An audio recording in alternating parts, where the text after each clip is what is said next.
All right, well, thank you for allowing me to present this information to you. You know, the old approach to dieting said, well, we need to eat less food. Let's get out the calorie charts. Let's get out the food scales. Well, that gets old by Wednesday. I mean, you're ready to eat the sofa.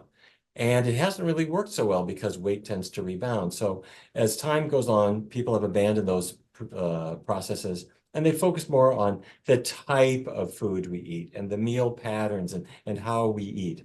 And that's been useful. And what we've learned, probably the biggest theme is less chicken, more chickpeas. Going more toward a plant-based diet is a good idea, or going toward a totally plant-based diet, best of all.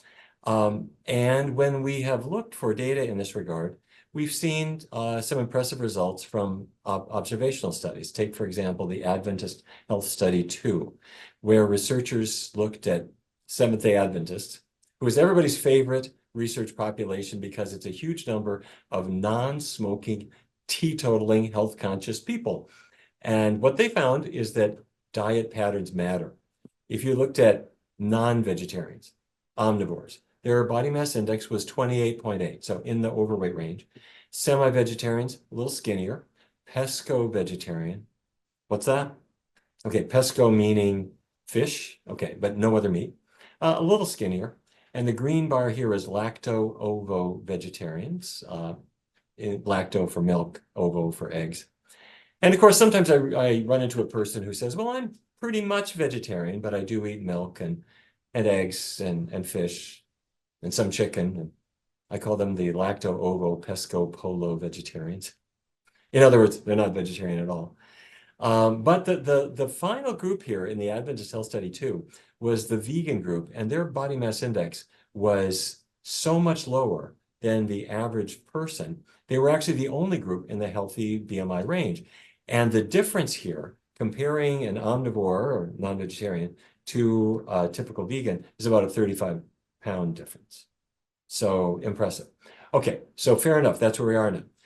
The news is that certain foods actually are better than others. That yes, plant-based foods are always better, but there are certain foods that are more powerful than others. And to take an obvious example of not all foods are created equal, take a potato versus potato chips. Are they the same? No, of course not. A potato, innocent, fairly low-calorie food. Potato chips, you've got a lot of grease and salt added. Okay, or white bread, whole grain bread. Are they the same? No, the whole grain bread has all the fiber. That's good. Okay, so there are all kinds of foods. They vary dramatically in their effect on health. Certain ones stand out. I'm talking about not just the pattern, but the individual specific food. And if you take that specific food and you build it into your routine, reaching your weight loss goals is that much easier. Certain foods are much better than others for weight loss. That's what I want to focus on today. Okay, I'm going to call them power foods. Power foods either tame your appetite, they trap calories so that you cannot absorb them, or they boost your metabolism so that you're burning calories faster after the meal. And we're going to go through all that today. And I want to start with this one. This is a blueberry. This is a bunch of blueberries. And the reason I'm showing you blueberries is Harvard researchers did a cool study. It was 2015, and they did a really important thing. They tracked the diets of more than 100,000 people. And they noticed that the more people would eat of certain foods, the more weight loss was associated with that as time went on. And in other words, this is the opposite of what you think. You think, if I don't care what it is, if I eat more of it, I'm going to be gaining weight. That's not what they found. They found that certain specific foods, if you ate more of them, they were associated with weight loss as the years went by. Okay, the top of the list. I'm going to show you more of the weight loss foods, but number one I want to start with. Berries. That was the top of the weight loss list. And of course, berries, that includes blueberries, great. But that would also include something like a strawberry or a raspberry or a blackberry, and even a berry in a muffin, as long as a tablespoon of butter didn't get melted into it. So berries. What the heck about berries? If I eat more berries, will I lose weight? Well, what is it that you notice about a blueberry? What you notice is that it's blue. And the blue color comes from anthocyanins. These are antioxidants that are in the berry, and they're there to protect the berry. Okay. But they also come in a variety of other colors. The red anthocyanins are in strawberries, and even in the autumn leaves, there are different colors of anthocyanins. Okay, pro tip, don't eat the leaves. The strawberries, blueberries, okay. So after that association came out in the Harvard study, researchers in the UK did a really cool study. They brought in 2,734 identical twins. Yes, they did.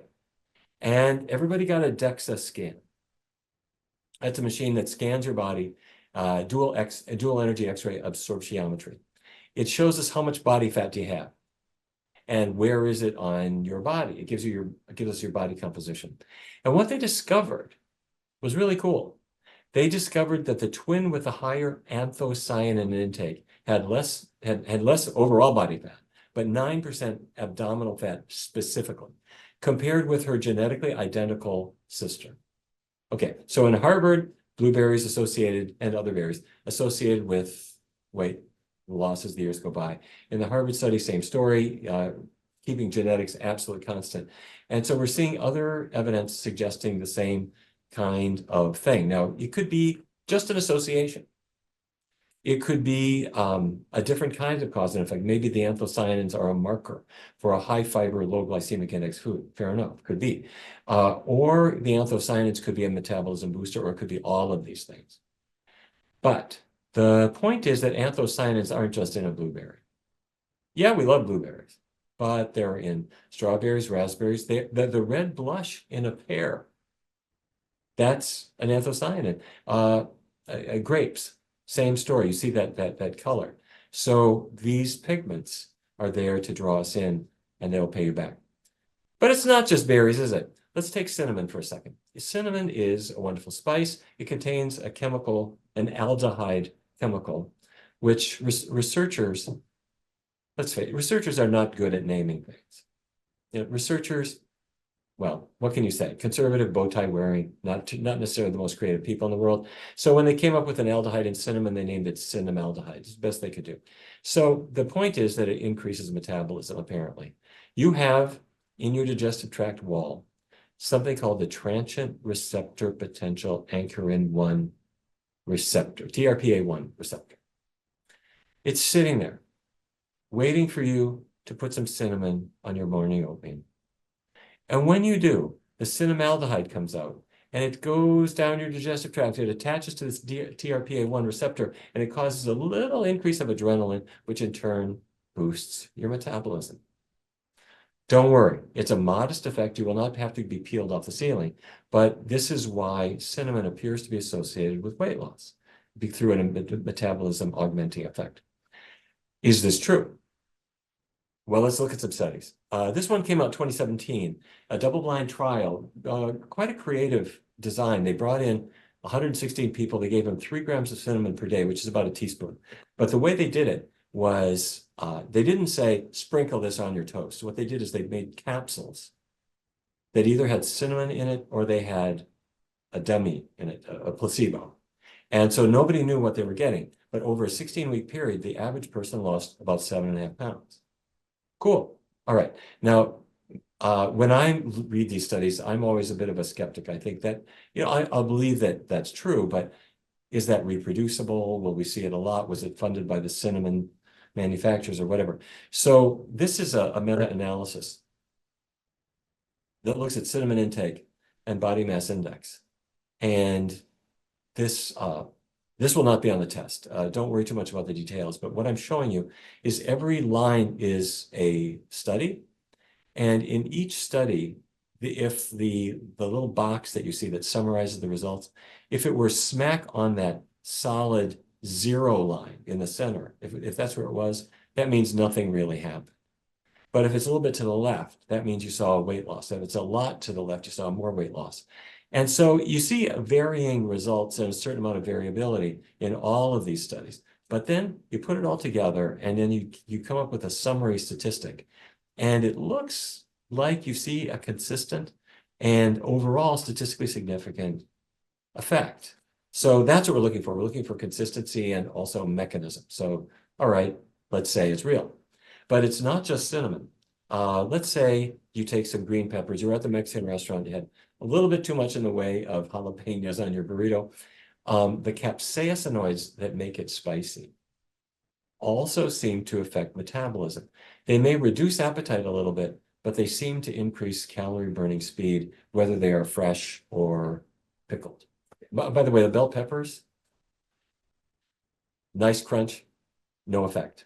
They will not affect your calorie burning speed. Okay, so anyhow, I got excited about these, what I'm going to call power foods. And so I worked with Dustin Harder and Lindsay S. Nixon, who are brilliant recipe developers and terrific in their own right. And so what they did was work with me to come up with recipes that anybody can make. And so Dustin came up with this cinnamon blueberry syrup. And it's really, really easy. And Lindsay came up, I'm going to show you the recipes in a minute. Lindsay came up with a French toast, which is light, delicious. It's not all glopped up like your grandma's French toast.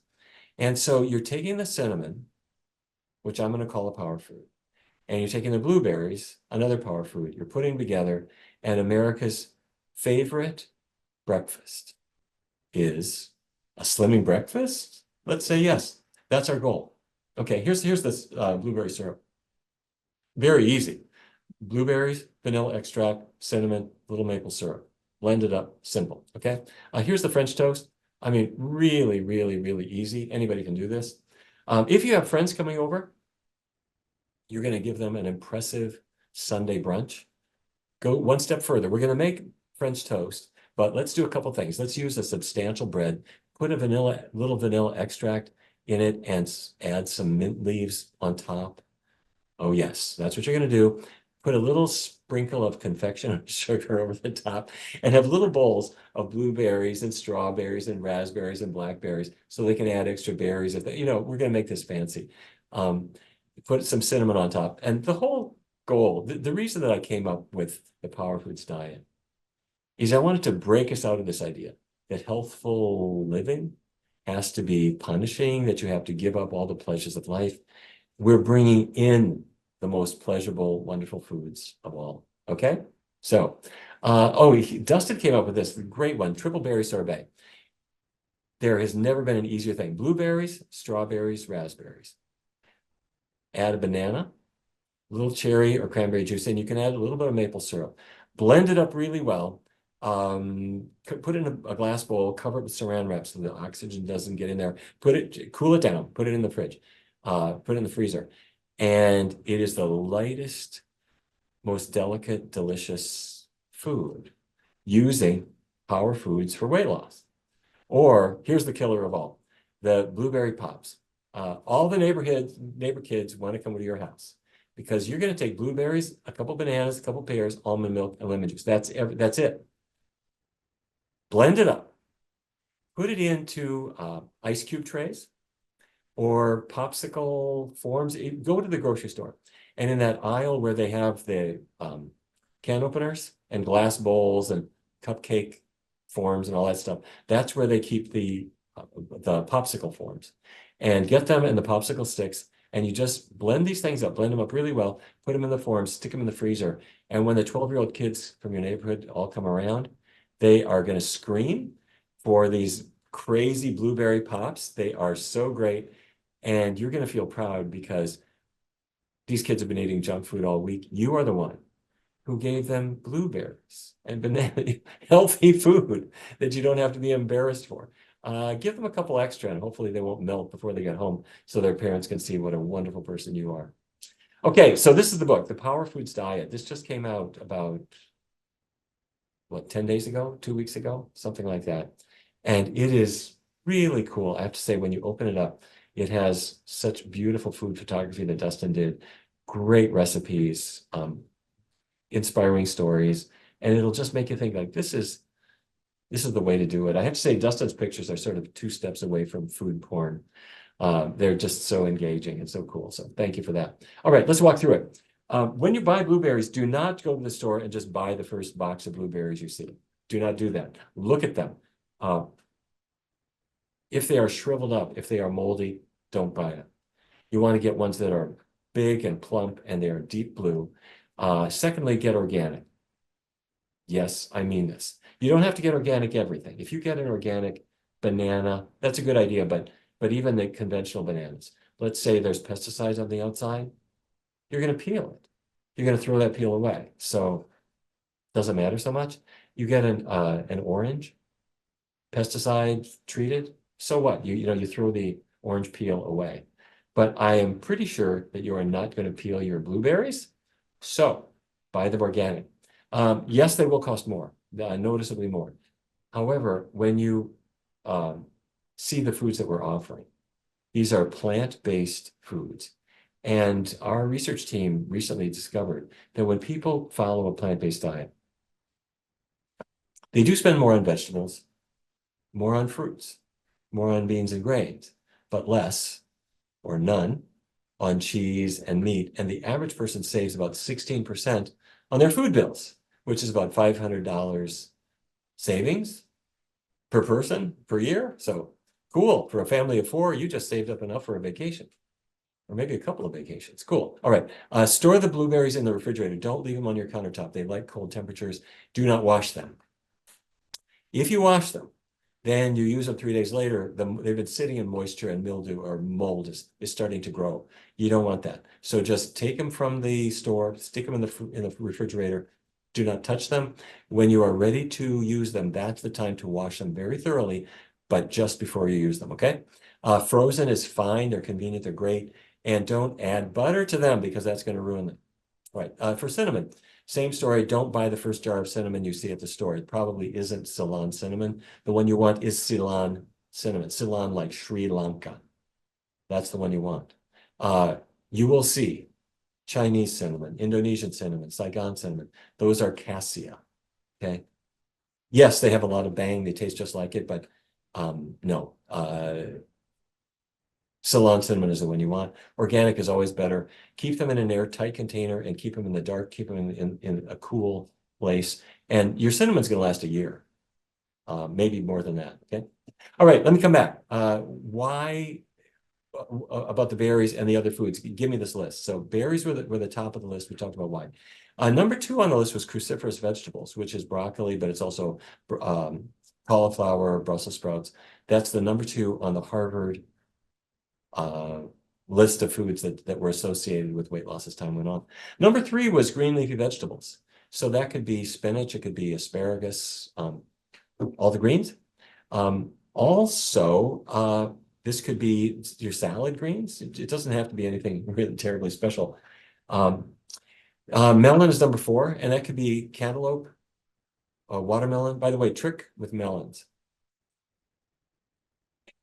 There's an observation about human nature that a cantaloupe left on your countertop will get ignored. It'll just gradually kind of get little dents in it, and eventually you just throw it away because nobody can somehow get together the 35 seconds required to cut it up. So it just goes bad. Don't do that. When you get a cantaloupe home from the store, cut it up. Cut it up right as soon as you do. Cut it into little dices and then put it in a jar, put it in the refrigerator. And everyone coming by the refrigerator, the cold museum that your refrigerator is that people look at, they will take your cut up melon and fill a little bowl with it, and it'll be gone just like that. Okay? So cut it up when you buy it. Citrus fruits was group number 5 in the Harvard list. That means oranges, grapefruits, but also surprisingly enough, it wasn't just the whole fruit, it was also juice. Now, if you said to me, whole fruit is better than juice, I agree. But in the Harvard study, juice counted. We're not going to badmouth juices. And number 6 was the legume group, beans, peas, lentils, in any form that they come in. So you take your black bean soup or a bean burrito. Soy products work fine, all of them. See, people will sometimes say, well, soy, I mean, you can make soy bacon. It's highly processed. Yes, but it beats the heck out of pork bacon, which is also highly processed. Is it not? I mean, what is pork bacon? You took feed grains or feedstuffs, fed it into a pig.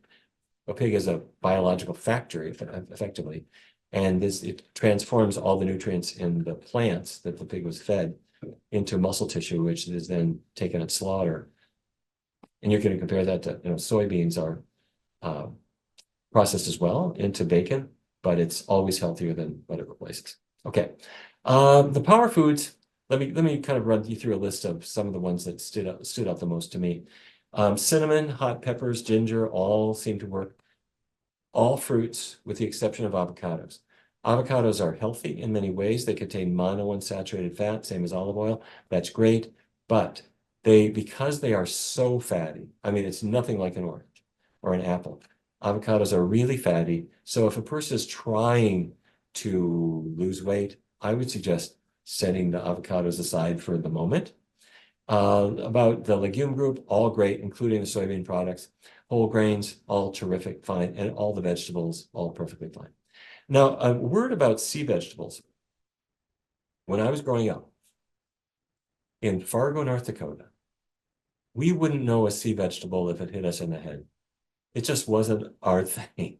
But the sea vegetables contain iodine. They do. And iodine gives your thyroid gland at the base of your neck what it needs to make thyroid hormone, which is integral to maintaining a healthy metabolism.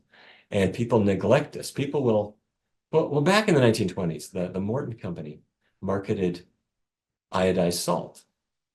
They put it in a little canister with a girl and a umbrella on this little blue canister, iodized salt. Great, cool thing. I mean, they wiped out iodine deficiency practically in the United States. But we are modern people. We eat sea salt or Himalayan salt, kosher salt. It may not be iodized at all. If it's not specifically labeled, then it's not iodized salt. And so we're starting to see people where they're not getting the iodine they need, and into the rescue are the sea vegetables. So when you go to a sushi bar, say to the server, no fish sushi, I'm not that well insured, but get the cucumber roll or the sweet potato roll or the asparagus roll or the gourd roll. And there's a million of these and they're delicious. They're plant-based. And the wrap, the nori wrap, has lots of healthy iodine. Same with the wakame used in the miso soup or arame, which is on your salad. Oh, and by the way, in the Power Foods diet, I've got a wonderful cucumber arame salad on a hot summer day. So crispy, so delicious and delicate. Wonderful. Okay, so Power Foods do one of three things. They tame your appetite, or they trap calories, or they boost your metabolism. And I just want to walk you through all three of those because they're really, really cool. Appetite taming. Okay. How do I tame my appetite? How do I keep myself from overdoing it on food? Your body normally does this on its own, very naturally. Your digestive tract is monitoring the fact that you're eating and what you're eating. That's right. You eat some food, it goes down, it goes into your digestive tract, and your digestive tract makes GLP-1, that's glucagon-like peptide 1. GLP-1 goes to the brain, and its job is to tell your brain that it can turn off the appetite. Okay, your brain can stop prioritizing food. Because your digestive tract says, I've got all the food I can manage. I'm breaking down the food that you just swallowed. I'm digesting it. I'm absorbing it. Stop eating. So let me deal with the food that you just ate at this meal. So the GLP-1 goes to the brain and says, stop eating. The appetite's turn-off switch is activated.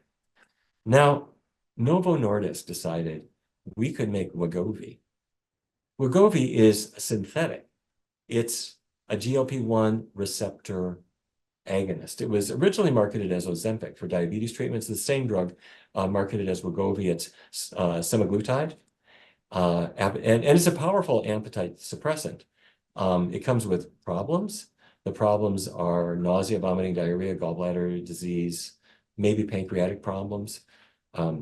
A huge price tag, $15,600 a year. That's the current retail price. And one of the things that really bugs people is that although it causes weight loss for most people and often significant weight loss, noticeable weight loss, but then the weight loss, it sort of stops, you plateau.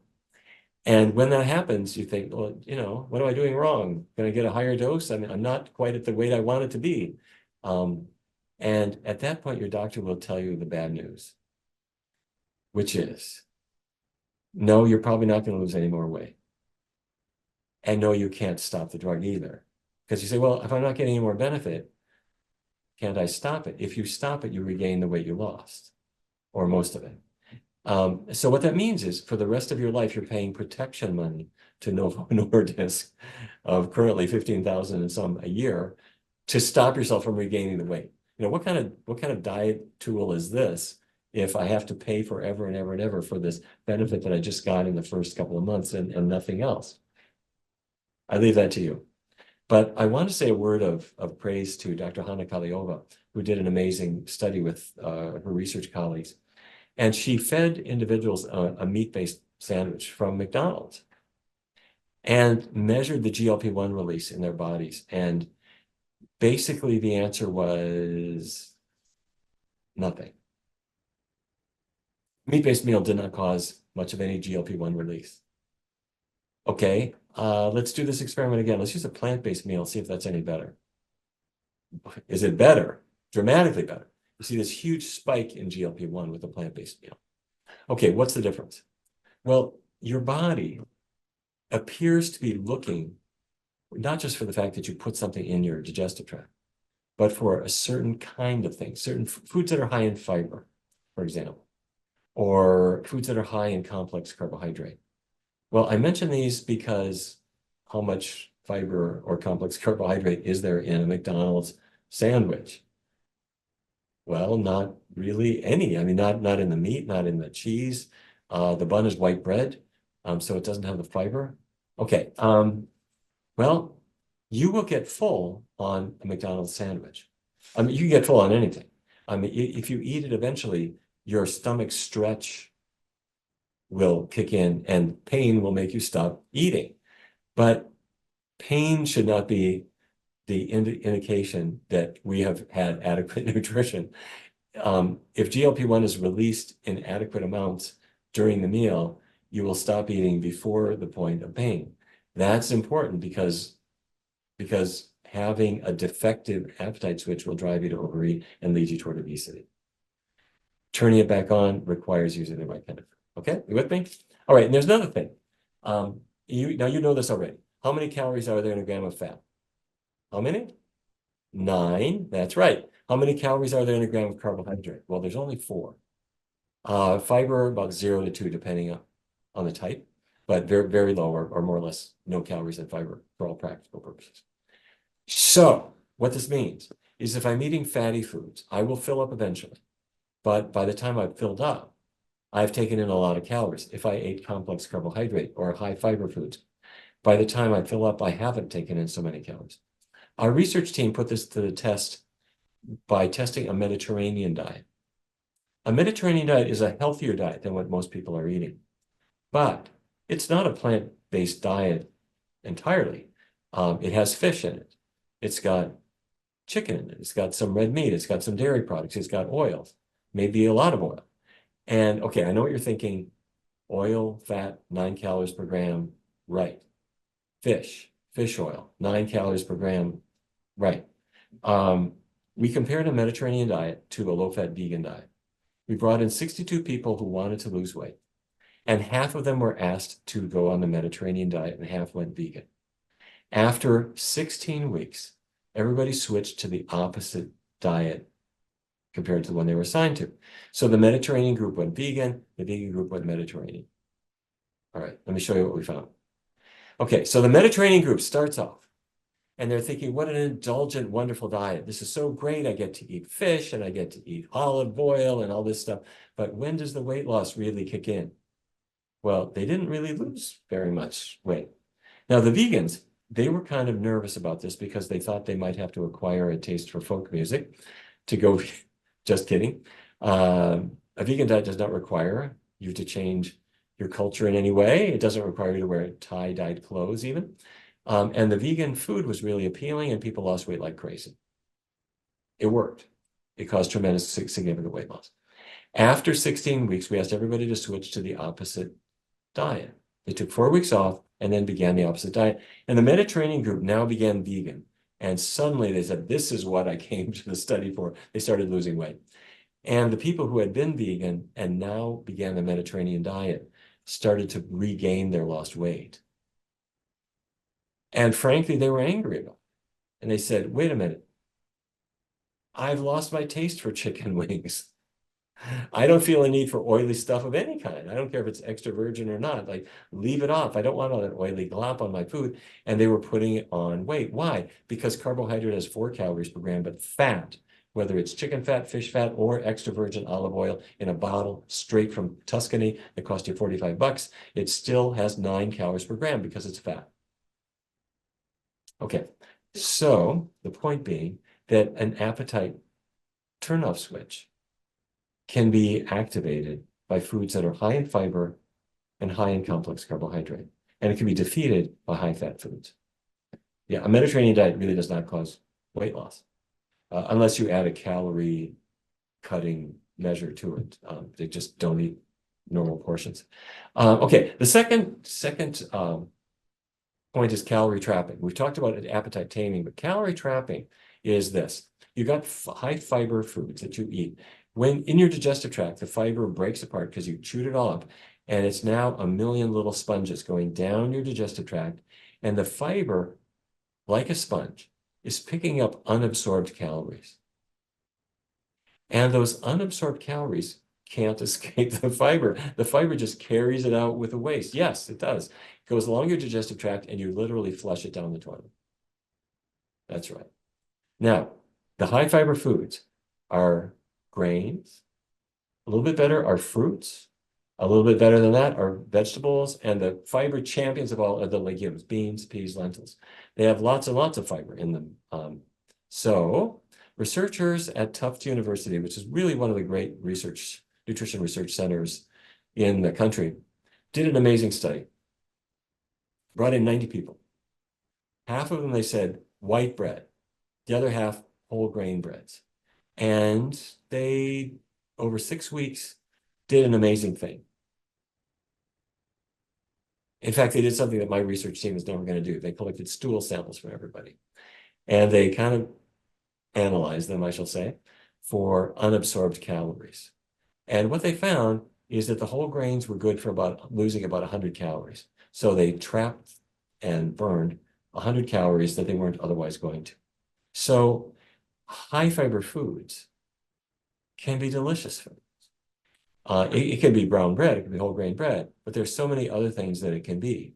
And they can be made into main dishes and side dishes and desserts and appetizers and all these wonderful, wonderful foods. So that's calorie trapping. It comes from the fiber. All right, so metabolism boosting. This is the third thing. And to demonstrate this, let me ask you this question that I'm sure you've been mulling about for some time. And what is the difference between you and a crocodile? What do you think? Look at that placid face. What's the difference? Can you think of anything? Oh, I'm sure you can come up with one difference. How about this? To get warm, that chilly crocodile needs to lie in the sun. Needs to find a nice rock or a sandy beach and just lie there and let the sun warm her body up. That's true of all lizards. That's true of a turtle. That's true of a chameleon. That's true of a snake. John, did Dr. Neal Barnard freeze? Sorry, can you hear me okay?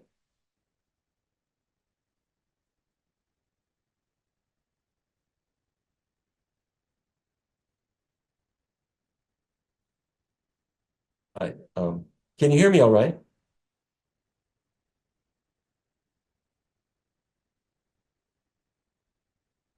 I'm Yes, able yes, we to. hear you. We hear you. Okay, very good. I'm guessing that my crocodile must have upset the tech gods of the world, so I apologize for that. Let's go on. Okay, here is the difference between you and a crocodile. The crocodile is cold-blooded and cannot create body heat. That's why they have to lie in the sun. You are not cold-blooded. You are warm-blooded. What that means is that you can create body heat. How do you do it? You can turn food into body heat. And when you do, the food does not go to body fat. That's right. You can eat a lot of food. You can turn it into body heat. You can't absorb any of it as calories. Okay. Let me show you how this works. You sit down, come into my research center. I'll put you down in a chair, and we'll take a mask, and you cover your nose and mouth with this mask. You're going to feel like an astronaut.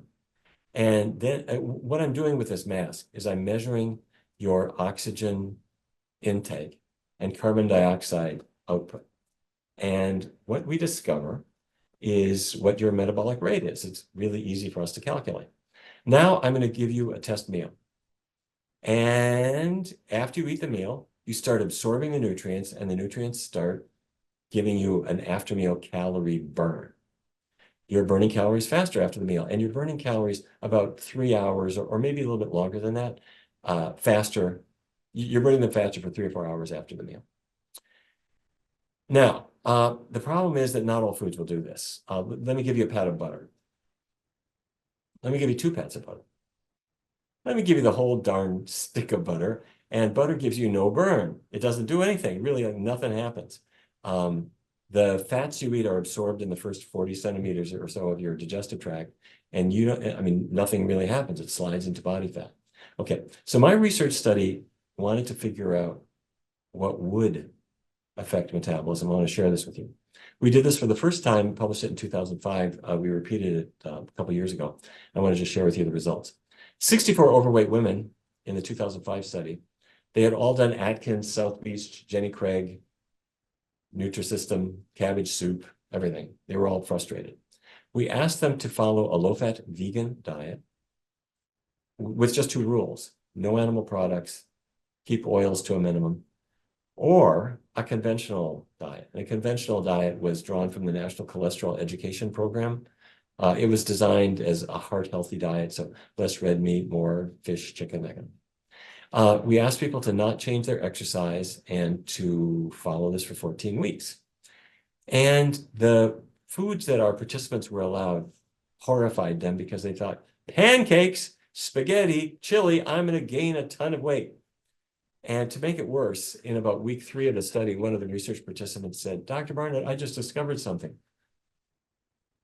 What's that? I said. She said, did you know that Twizzlers are vegan? I didn't realize that. I looked at the package, and it's true.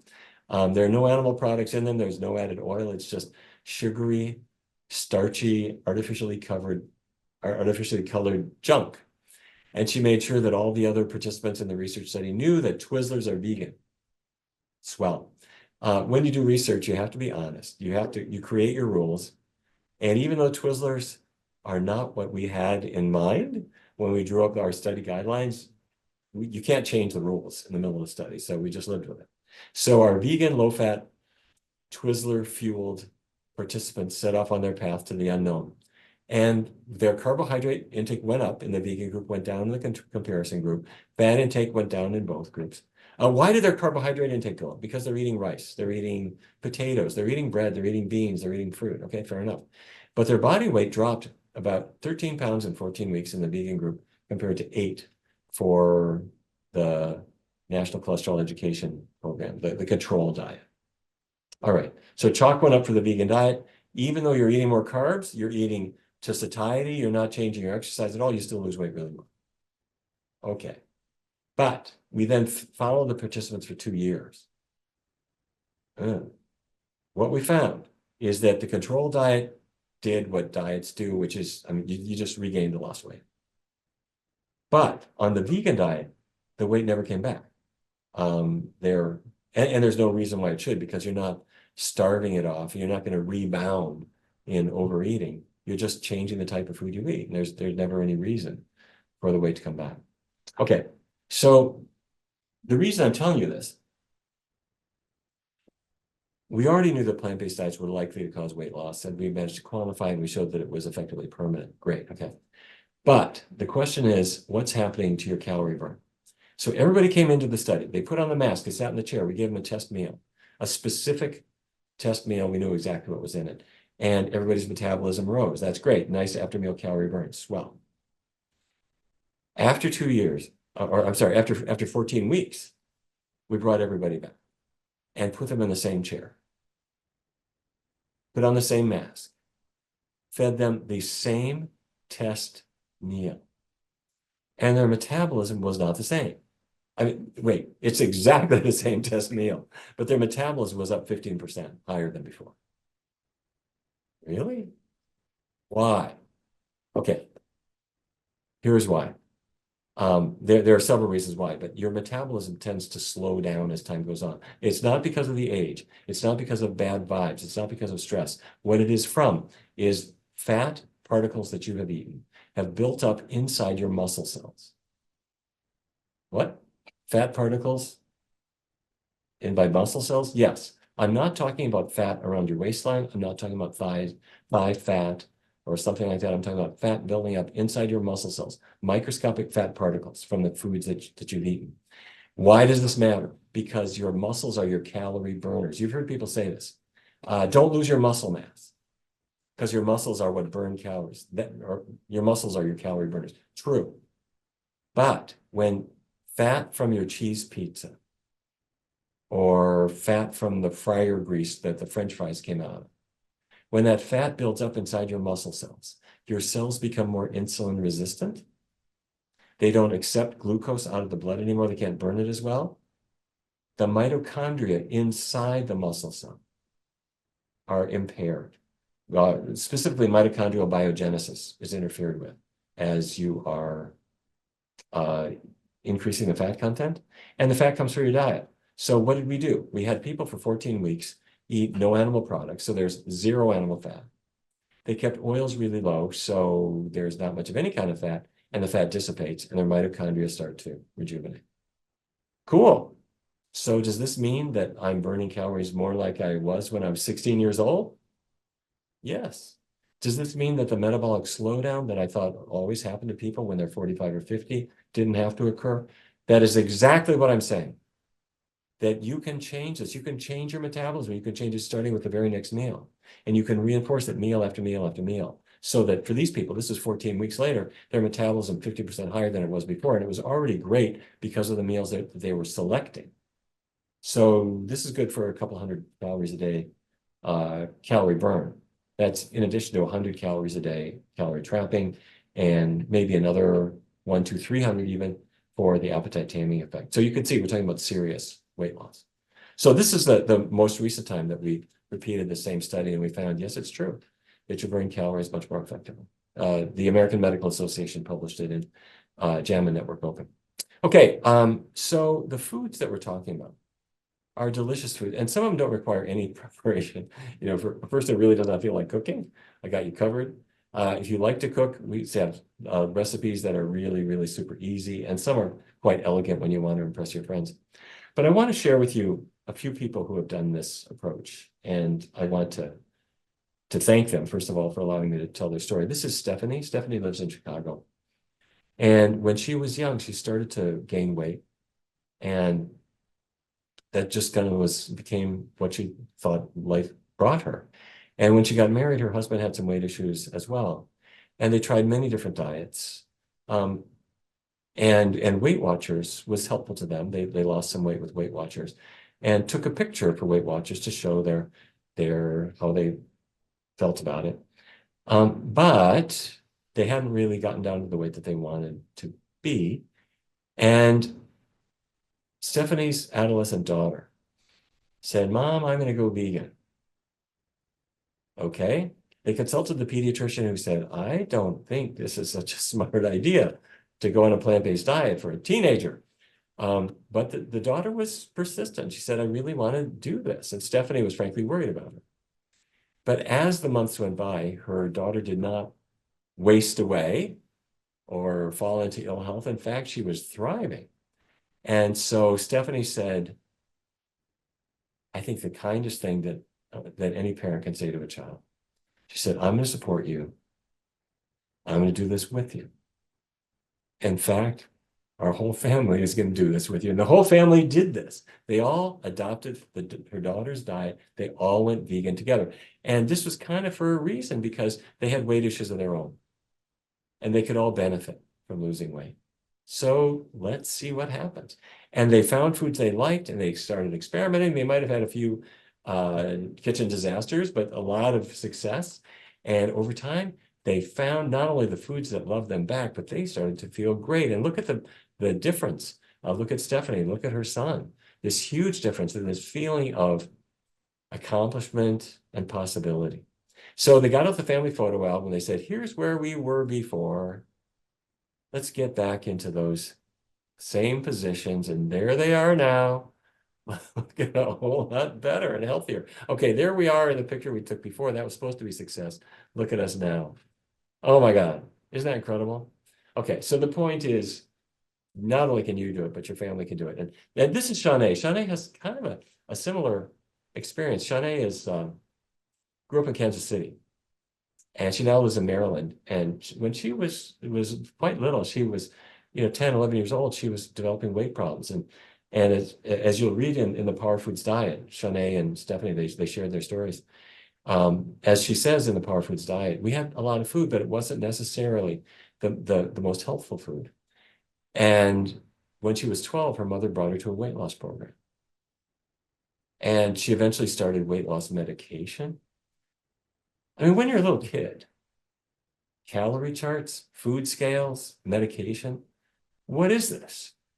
But she ended up getting on a better path, which was really important to her because, frankly, I don't know that she saw a path before that. Her mother was really overweight. Her mother wanted to help Shanae not have the same experience that she had, that her mother had had. That's why her mother brought her to a weight loss program to try to help her. And Shanae discovered that foods could help her to lose weight. And she ate the right food. She ate healthy foods. And as time went on, she lost weight. She lost weight. She lost weight. She lost more than 100 pounds. And something happens when not only when you've lost the weight, but when you've lost the weight easily, it gives you a sense of power. And the self-confidence that you lost starts to return. And there is Shanae. She said, I'm going to feel better about myself. And I'm going to put on some nice clothes and look great. And she, I mean, you could just see that confidence just jumping out of the camera. And anyway, Shanae then did a wonderful thing. She helped her mother. Her mother had loved her and tried to help her in the best way that she could. And Shanae gave that gift back to her mother to say, let me help you to get healthy too with healthy power foods. All right. Now there are foods that don't love you back. Meat, dairy products, oils. These are foods. You remember fats have 9 calories per gram. Meat, dairy, eggs, oils. They've all got a lot of fat. Every fat gram has 9 calories per gram. And nuts and seeds and avocados. I think you could make a case for health benefits of all of them. They've got vitamin E. The type of food, the type of fat they have is not as bad. I mean, it's not Crisco, it's not lard. But if you're trying to lose weight, my suggestion is that you set these foods aside for right now because they are really very calorie dense. Okay. Don't decide I'll never have one ever in my life. That's not what I'm saying. I'm saying for right now, I'm trying to facilitate my weight loss. I would just set them aside. Yes, these foods, these fatty foods, these things I grew up with as a kid in North Dakota. Look at the fat content. It's there. There's a lot of fat in them, and every fat gram has how many calories? 9. You got it. Okay, fair enough. Oh, a special word of condemnation for pizza. Cheese in general. Your average American eats 70,000 calories worth of cheese every single year. That's right. And we already talked about potato chips. What's the difference? The difference is all that vegetable oil kicked into it. Every vegetable, yes, vegetable oil is better than animal fat for your heart and for maybe some other things too. But from a weight loss standpoint, it may as well be lard. Every fat gram has 9 calories. Okay, the last story I want to share with you. This is Steve. This is Steve Loam is a cardiologist and terrific physician. And he went out and he ran a half marathon in California. And he went out there and started running down the road. And in front of him was a guy down on the ground, like unconscious. But it's worse than that. Steve feels for a pulse and there is no pulse. This man is effectively dead. Steve yells to somebody to call 911. Let's get me an ambulance. I need a defibrillator. And Steve starts CPR. Don't die on me, buddy, please. They get a defibrillator. They put on the pads. They shock him. They get a pulse. The ambulance comes. They put him in the ambulance. They send him to the hospital. Steve Loam saved this man's life. Okay, this is no ordinary half marathon. He decides, all right, well, that's done. I guess I will go to the finish line. He starts running again. He gets to the finish line. And there at the finish line was another guy on the ground, pulseless, not breathing. Yes, twice in one half marathon. They call for a defibrillator. They get a defibrillator. Meanwhile, he's doing CPR. They put the pads on him. They shock him. They get a pulse. They get him back to life. Yes, Steve saved 2 lives in one half marathon. Send him to the hospital.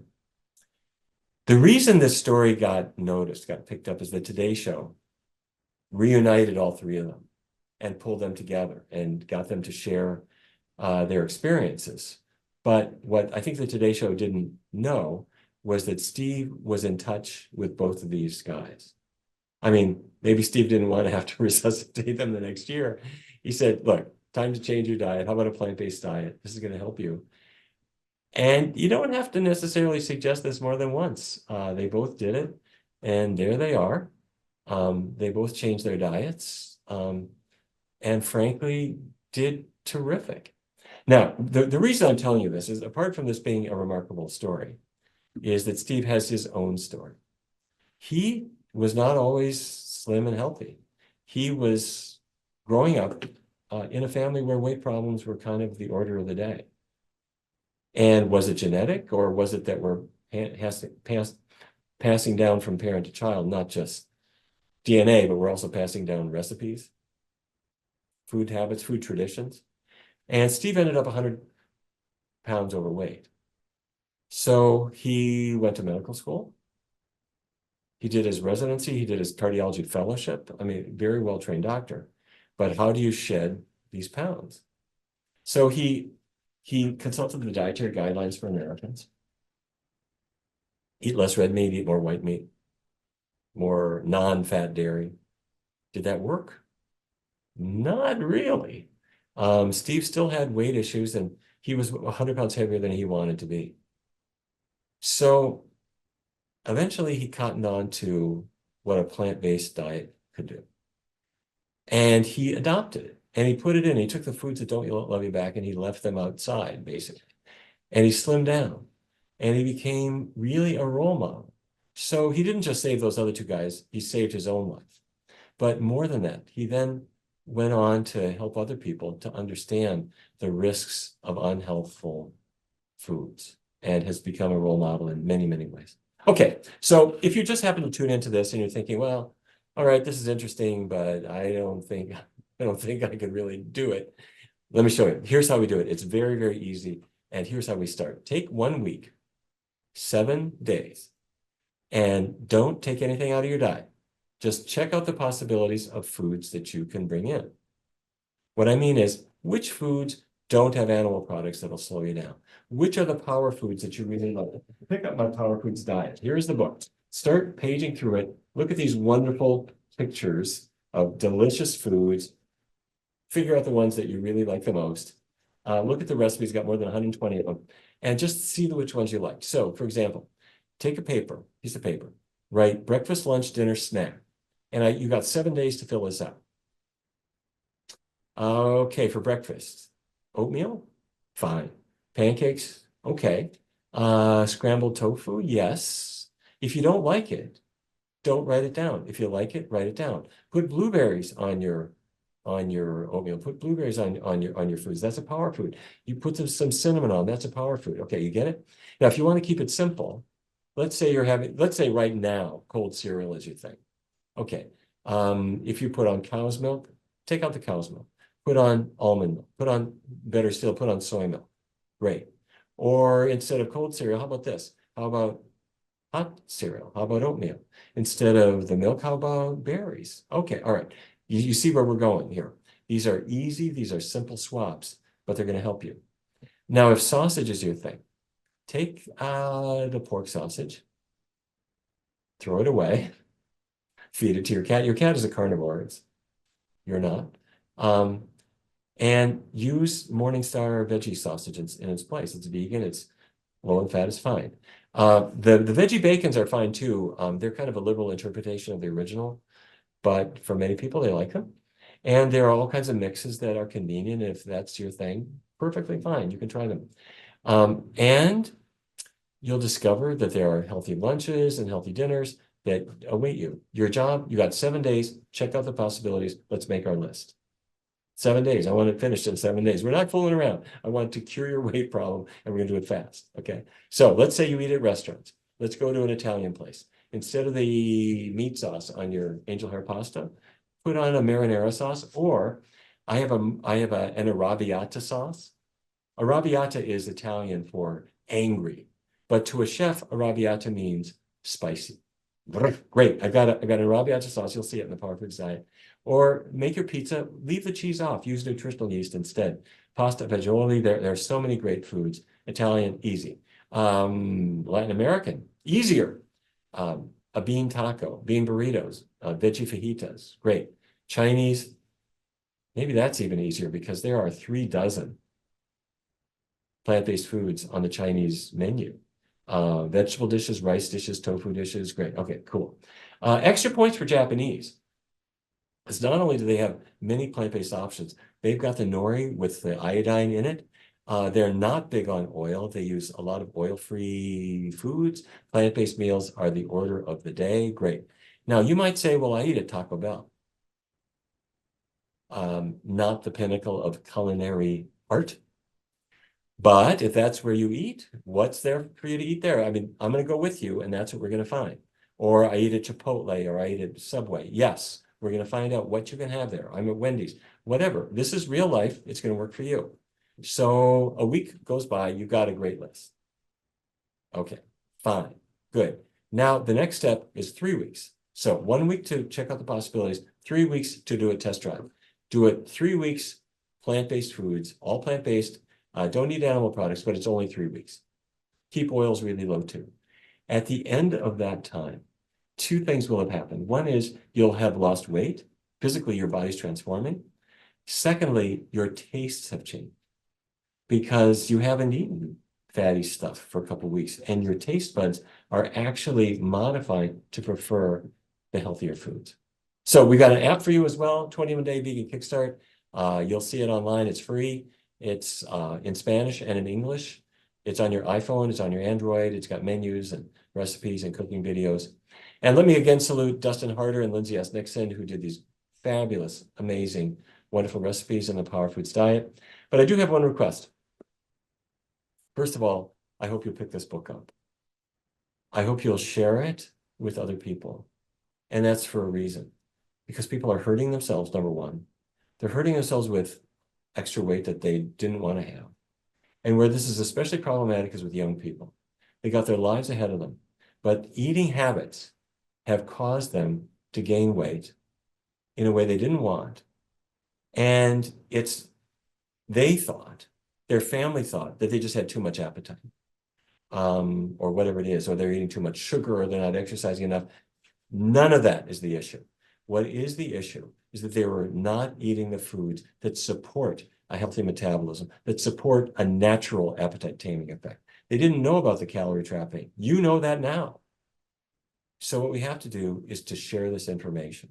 So let me ask you, if you pick up this book or a couple of copies of this book, share the information, share the recipes, share my carrot cake, make extra so that you can share it with other people. And focus always on the short term. Don't feel like you have to be burdened by what am I going to eat 40 years from now? Who cares? What you have to focus on is the next couple of 3 weeks.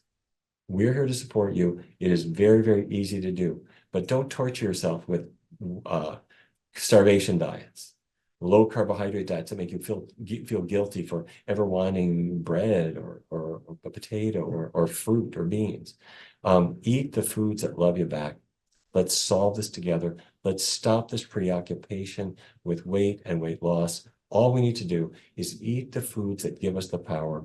That's the Power Foods diet, and I hope you enjoy it. So thank you very much. Let me stop at that point, and if there are questions, I'd be more than happy to tackle them.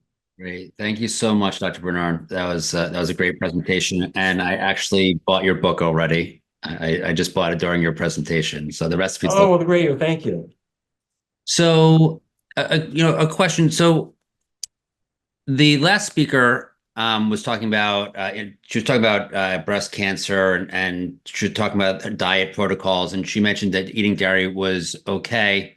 And I mentioned T. Colin Campbell, and she said that it's probably because the milk had added hormones and antibiotics. And it pointed out this a lot of studies were done in the 50s. But what is your thought? Why is milk bad? Is it inherent in the milk itself, or is it all the additives that's in modern milk?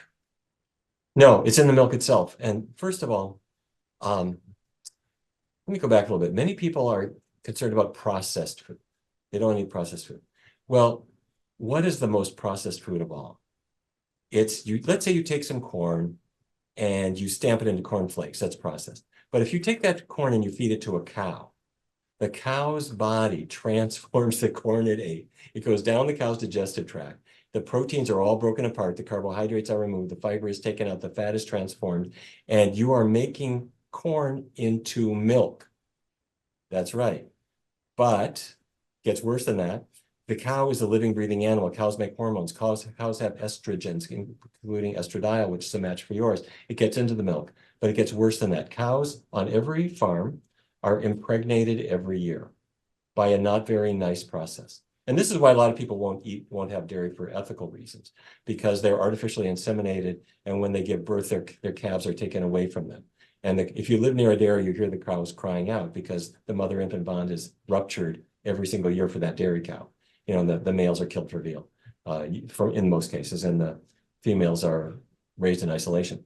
But the reason I'm telling you this is that they are then impregnated again 3 months later, and every year they're impregnated, and they are milked in their pregnancy for much of their pregnancy.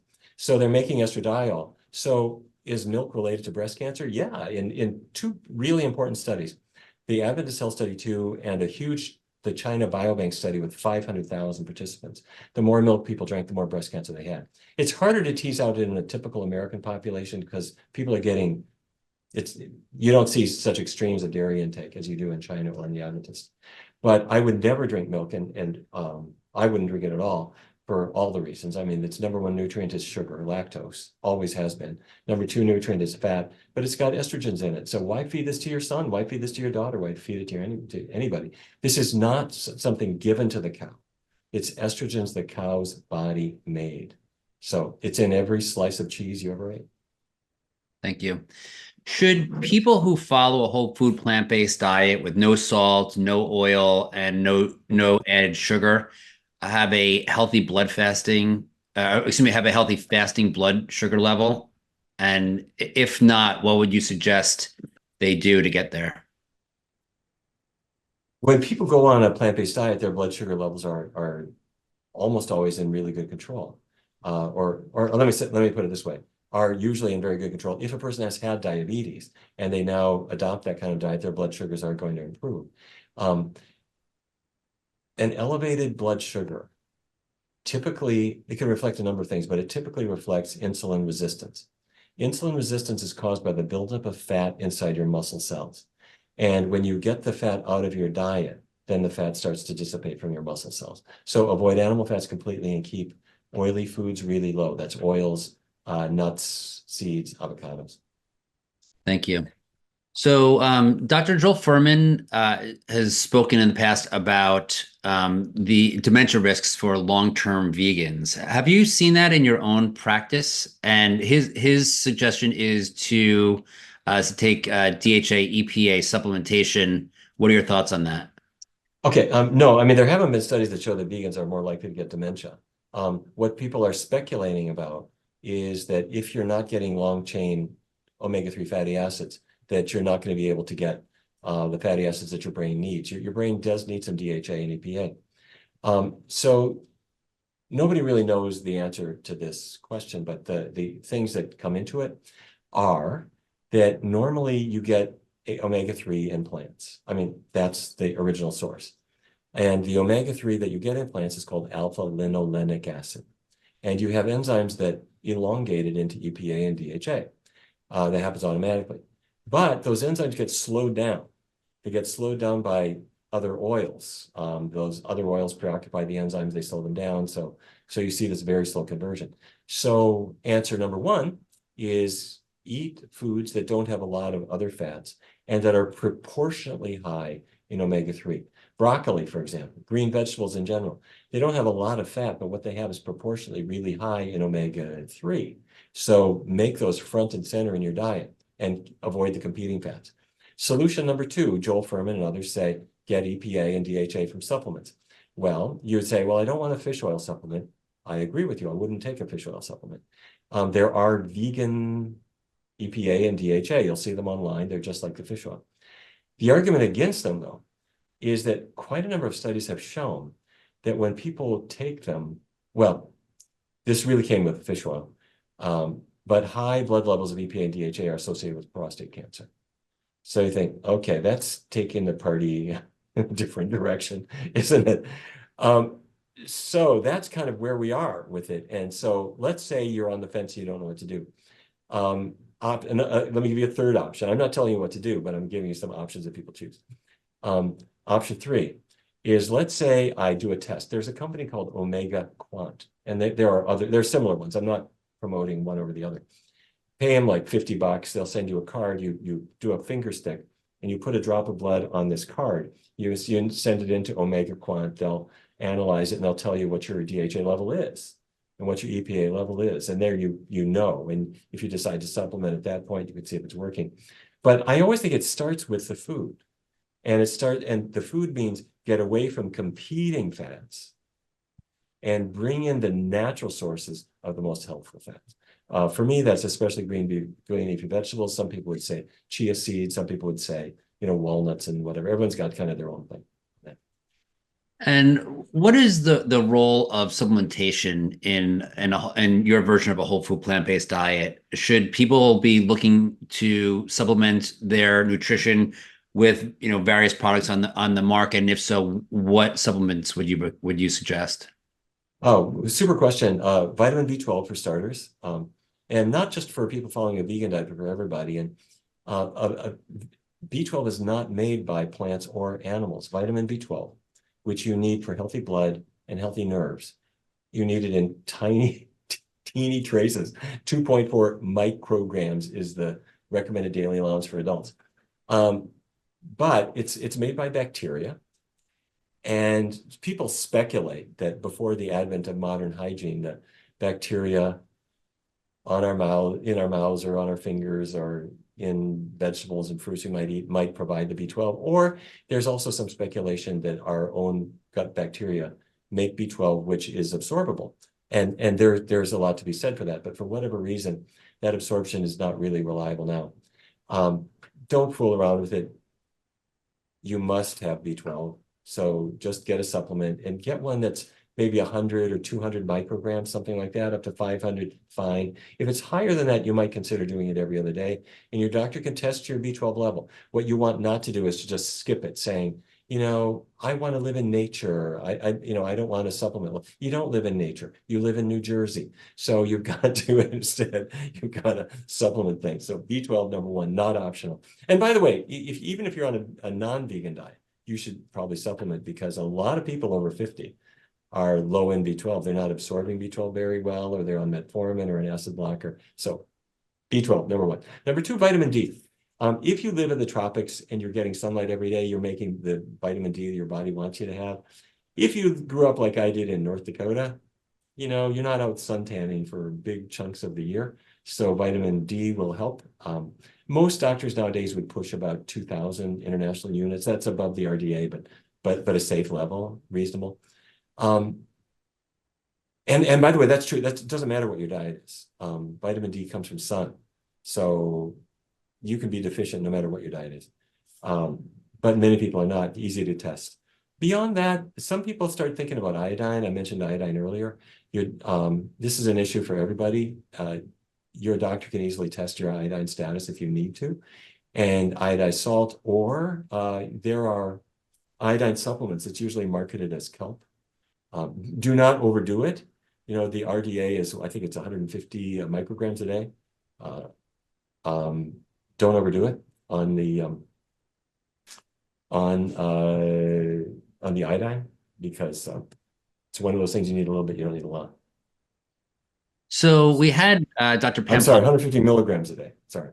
Oh, thank you. No problem. So we had Dr. Pam Popper on earlier, and We had a conversation on vitamin D in which she said, and I want to get your sense on her perspective, that that one, the serum level isn't really a good indication of how much D you have in your body because it's stored elsewhere in the body, and the blood is, it isn't necessarily a full picture of how much D you have. And she also said that people who are sick and then they tested their D and they say, oh, look, they're low in D, let's supplement them on D. They find that their D goes down when they're sick, and then when they recover, their D goes back up. So their D is an indication that they're sick, not the cause of their sickness. What are your thoughts on that? Yeah, I mean, there may well be something to that. And so it's a good case for monitoring things over time and not overly reacting to a single lab value. Great, thank you. And Thomas Seyfried suggests that cancer's fuel is glucose and glutamine. How does a plant-based diet align with this view of cancer prevention? The cancer is fueled by glucose? Yeah, and glutamine. Okay, I got bad news for you. Your entire body is fueled by glucose. Your brain cells are fueled by glucose. Glucose is like, like cancer cells like oxygen too. So yeah, you need glucose, and your body needs to be able to manage glucose in a healthful way. And where we run into trouble with glucose is that we take it in, but we can't really handle it properly in our bodies. Here's the story. Your body, our great 8 bodies that we have, our cousins, our chimpanzee, gorilla, bonobo, orangutan cousins, and we share bodies that are really suited to eating fruit and to eating foods high in sugars and complex carbohydrate, because our bodies have the capacity to take the natural sugars out of those, break the sugars out of complex carbohydrate, out of starch, put it into our muscle cells, send it up to our brain to use. Where we run into trouble is by deciding that we're actually honorary carnivores. And so we eat meat or we eat cheese. Hi, I'm a cat. And so the fat from those foods gets into our muscle cells, causes insulin resistance, and the glucose we ate, instead of getting into our cells like it belongs, stays in the blood. And it's circulating around, getting up to high levels, and your doctor says, gee, you got a high fasting glucose. What's this about? So I don't know why. I don't know what this is about, because I'm eating a whole lot of meat. I don't eat a lot of sugar. Well, that meat has made you insulin resistant. So get that out of your diet, and you'll be able to handle sugar in a good way. Now, if a person has cancer, obviously we're not fooling around with this. You need medical care. You need diagnosis. You need monitoring. You may well need treatment for this. Get that. At the same time, you also need to be nourished. And there are abundant studies have shown that getting the excess fat out of your diet is a good idea. Vegetables and fruits are a really good idea for many cancer forms. High fiber foods are a good thing. So do consult professionals who know about you and can help you with your condition. But as a general rule, doctors are always talking about plant-based, not just for prevention, but also to prevent recurrence. So there's an idea going around that that oxalates maybe from green leafy vegetables may be bad for us. What are your thoughts on that? Yeah, the amount of where oxalate's got a bad name is with kidney stones. A person has got a kidney stone, which makes childbirth seem like a walk in the park. And wait, I take that back. They're actually both pretty miserable testimonies to the fragility of the human corpus. In any case, you had a kidney stone, and your doctor says, well, it's made of calcium oxalate. Well, where's the oxalate from? Well, it is from spinach and from other foods. The amounts that people consume in normal life probably are not sufficient to really cause any kind of problem. That said, if a person's got an oxalate-related issue like calcium oxalate stones, you may consult your doctor and your dietitian to see if they think that you need to be especially careful about them. But for the most part, we're seeing people not too concerned about the amounts that are in everyday foods. So with your background in both medicine and nutrition, how do you approach discussions with your colleagues who may be skeptical of diet-focused interventions? I think they're right to be skeptical because there's been a lot of nonsense out there. And part of the reason that I think medical professionals are right to be skeptical about nutrition is that back when they were in medical school, the diets that were used were things like eat less red meat, eat more white meat, take the skin off your chicken. And doctors would tell a patient to do that. And what happened? Nothing. The patient's cholesterol dropped maybe a couple of points, but not really substantially. And so they thought, well, why are we fooling around with this? Let me give you a statin and I can get your cholesterol down. So I think people are right to be skeptical about that. The problem is that in the past 30 years, nutritional science has raced ahead. And I want to give a lot of credit to Dr. Dean Ornish, who showed, wait a minute, let's go further, both in the diets that we use, where you're really eliminating the animal products for all intents and purposes. And you're putting it in the context of a healthy lifestyle where, you're not smoking, you're exercising, you're dealing with stress. And suddenly you see nutrition supercharged. And people like John McDougall, people, like Caldwell Esselstyn and Michael Greger and so many others have really done brilliant work showing that nutrition can be a powerful force that rivals anything else that we have in medicine. And unfortunately, it's true that when a new medication gets out on the market, there is so much CME and so much promotion that doctors know about it overnight and get all jazzed up and become cheerleaders for these things. Sometimes rightly so, but all too often they're going a little too far. But when it comes to new diets, I think doctors have been slow, partly because there's less promotion of them, but also, let's face it, doctors don't want to seem like softies. I mean, in some cases, doctors went to medical school with sort of a Ben Casey image in their mind. And to have your image of being a person who races in and saves a life with a difficult surgical procedure with sweat dripping off your brow, and to say, no, all you need to do was to cook a bowl of chili. I mean, that ruins your mental image of yourself. So, doctors have been very slow. Their minds just haven't worked this way. Now, that said, there are so many doctors now who are really promoting nutrition in a terrific way. I was just in Houston, Texas, where Baxter Montgomery is doing brilliant work. Look at the great work that Kim Williams and many others have been doing all along to promote a healthy approach. And I think all doctors are starting to realize that our patients' illnesses, more often than not, are either caused by or aggravated by unhealthy diets, and that these things can change. And what are some common misconceptions that you encounter with regard to a whole food plant-based diet? One is that it's expensive.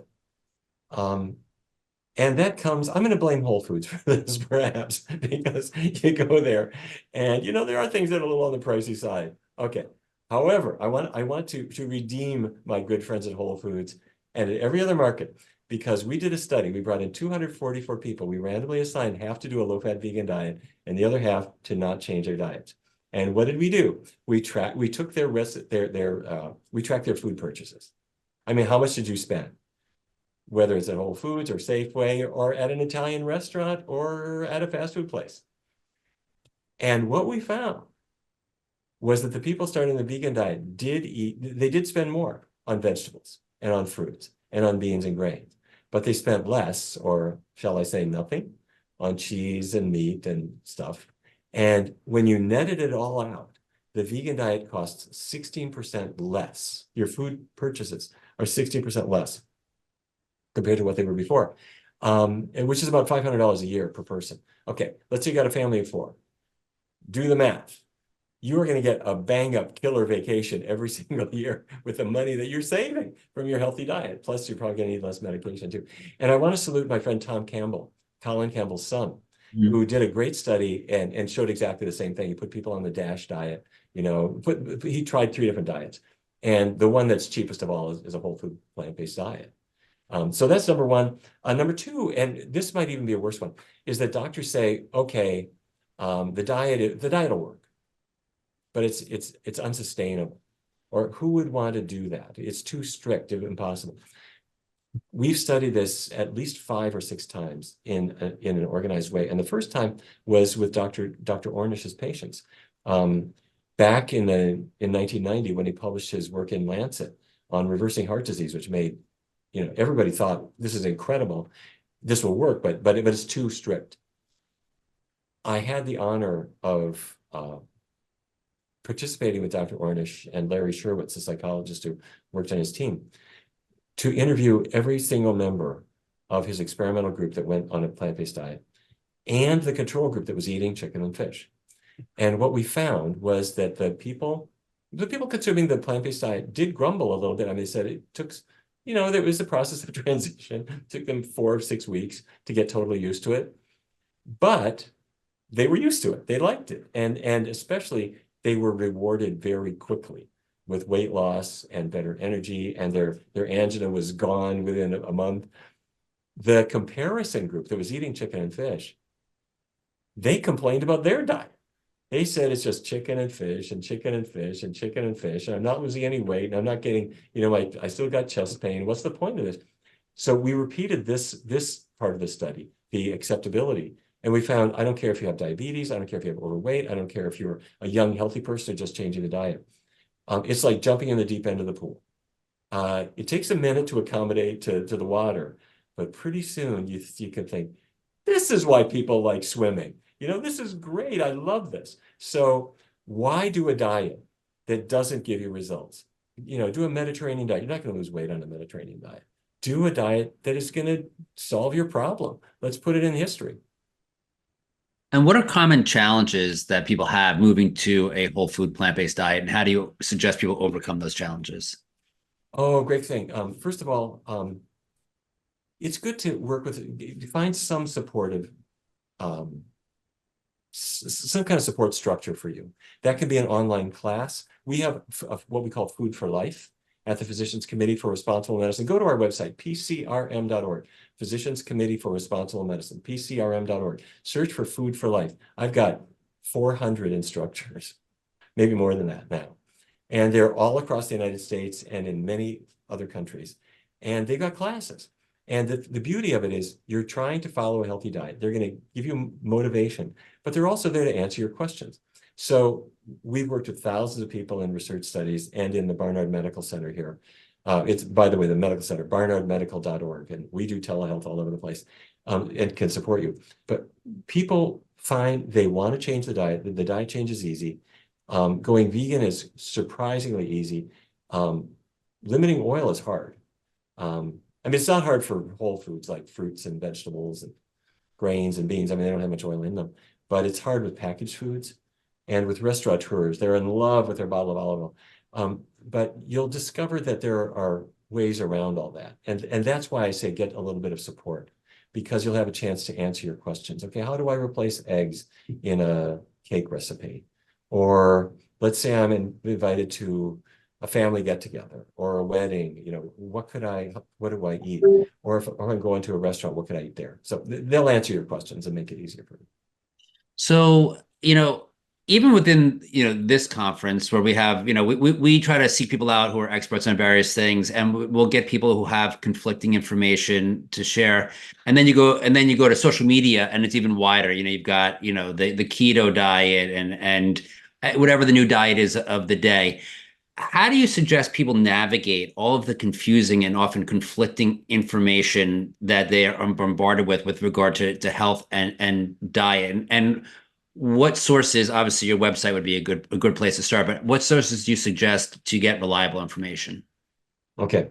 First of all, I feel your pain, because it's very, very hard to separate out all the earnestly propelled nonsensical diets from diets that are actually evidence-based and real. And even diets that are unhealthy sometimes have some evidence for them. That's where, the pork producers are funding research studies and they try to make their products look good. I guess one overall theme that should be said is anyone who wants to sell you a paleo diet or a low carbohydrate diet, we are not cats and dogs. We are not in the biological family of carnivores. Meat is not our thing. Human beings are cousins of chimpanzees and gorillas and bonobos and orangs, and they are not eating ice cream. They don't eat dairy at all, okay, right? Meat is not their big thing. They are either entirely or largely vegetarian, vegans in their food choices. So anyone who wants to suggest that we are hunter-gatherers who have been hunting, we didn't hunt, successfully until the Stone Age, when our bodies were already formed. And the Stone Age is when we had arrowheads. and knives and things like that. But we are and always have been essentially plant-based eaters in our nature. The problem that we have is that we get seduced by stuff. So we get seduced by burgers and steak and soda and every other kind of thing. And how do you suggest that we communicate to people who are curious, but obviously they've heard a bunch of conflicting information, in order to, I guess, enlighten them or share this kind of information? How do you suggest it? I mean, you're obviously an expert on this stuff. How do you suggest, or how do you communicate with people when you're talking to somebody who's new and just beginning to learn about this type of stuff? I think, well, first of all, I think people are right to be skeptical. And so I may say things based on the research that we've done. And we've done so many research studies, and published in top medical journals. But even that does not set aside people's natural reticence about accepting a new idea or giving up things that they might be addicted to. So I think a couple things have to be said. One is we use multiple modalities to get information out. And first and foremost, here at the Physicians Committee for Responsible Medicine, we work with physicians, because they have to carry the message forward. So every August here in Washington, D.C., we have the International Conference on Nutrition in Medicine. And doctors love it. This year it's August 15th.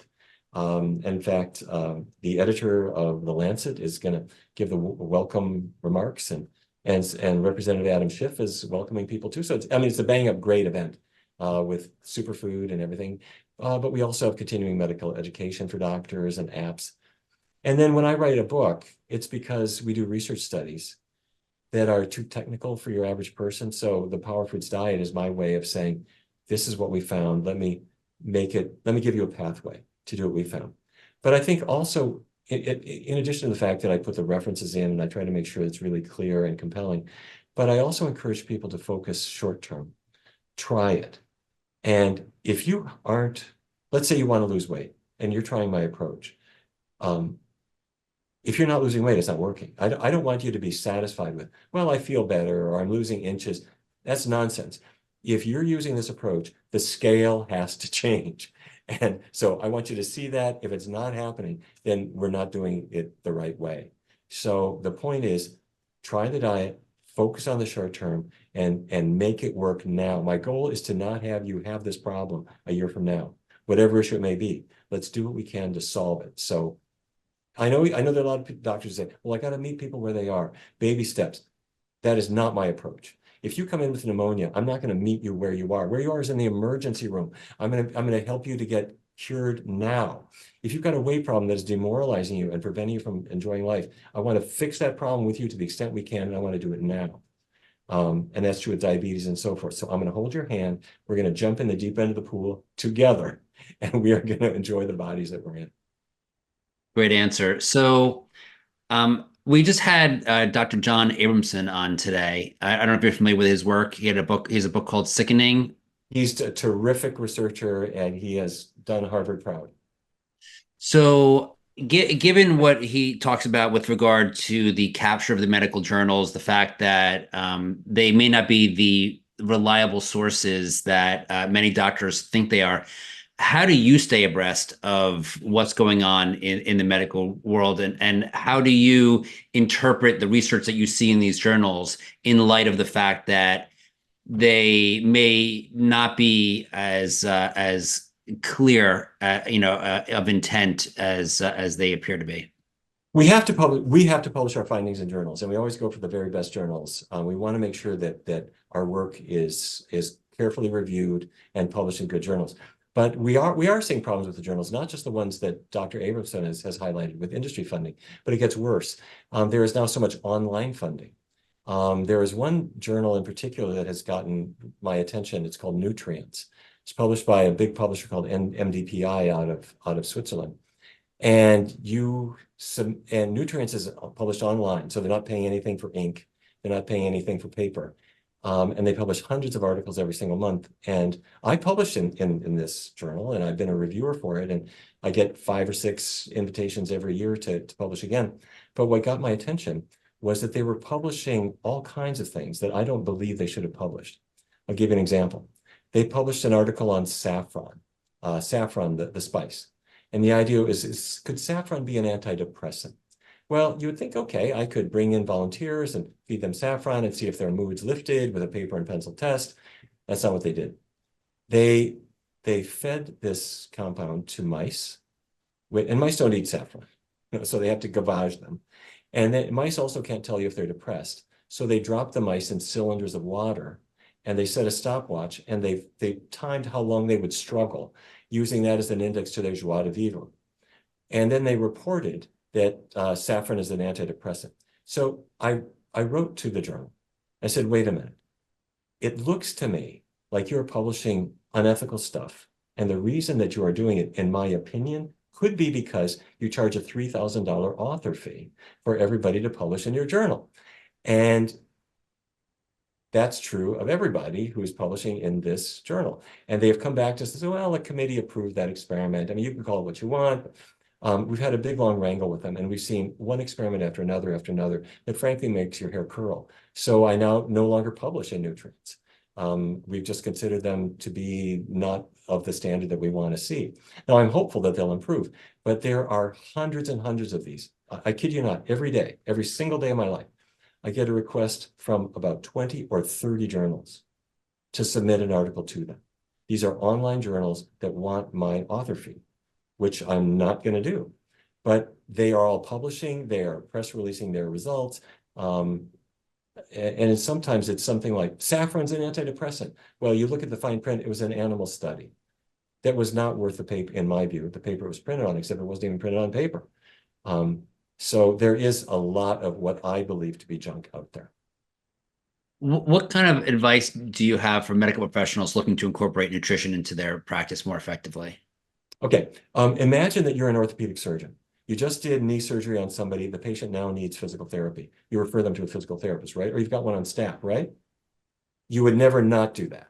If you said to the patient, well, I don't even know a therapist, I can't help you, they would say you're incompetent.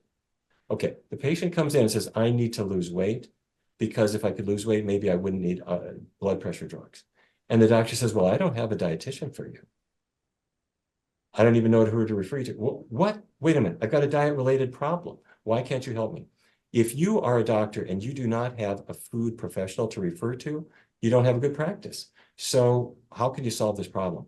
We've set up a new service called the Preferred Dietetic Referral, PDR, Preferred Dietetic Referral. And so you go, it's or Preferred Dietitian Referral.org. You search there and you will find in your state a dietitian you can refer to, and they've through telemedicine can see that patient. So if you're the doctor, first, you do not have to provide an hour of teaching for every patient. In our clinic, our doctors need about 3 minutes to describe the diet the patient needs to be on.